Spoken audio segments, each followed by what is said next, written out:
This is problem 1-67M. It's on page 51. A ratchet device on a jack stand for a truck has a tooth configuration as shown in figure P1-67.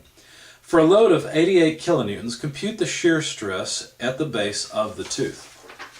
Alright, at first glance this may look like a difficult problem, but in reality it's pretty straightforward.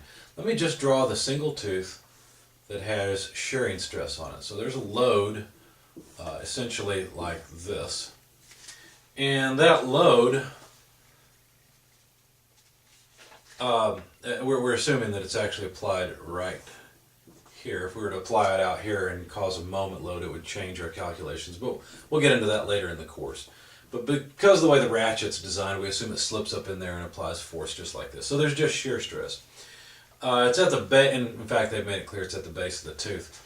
Now, to be very clear what I'm talking about here, the area that's under shear stress is this area right here.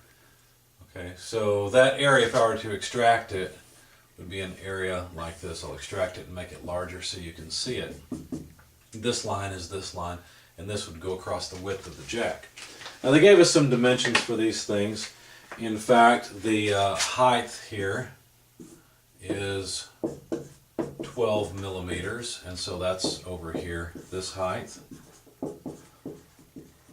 And then the width of the tooth, or the depth into the jack this way, was given as 40 millimeters.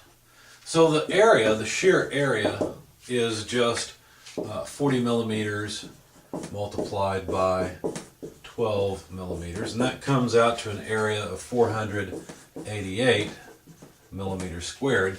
And since the direction of the applied load, the 88 kilonewton load, of course it's down here as well, since the direction of that load runs along the face, then the stress is just shear stress.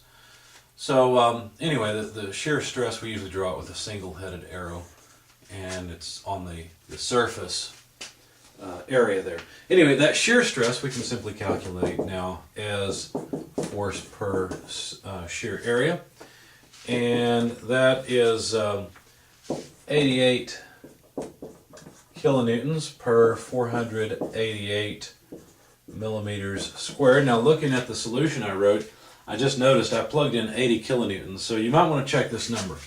I'm not sure if this comes out right. I got about 164 megapascals. So you might check that number. I'm not sure about it because I don't know if I wrote down 80 in my solution but used 88, or if I used 88, or if I used 80 kilonewtons divided by 488 to get this number. So plug it in your calculator, you can find out. But the method's correct. That's the shear stress, 164 megapascals, and you know, theoretically for our first pass model here, it would be evenly distributed across the entire face. In reality, of course, there's going to be a slight moment there, and there will actually be some normal stress because of the bending, but as I said, we'll talk about that later in the course. So this is actually a pretty straightforward, simple problem.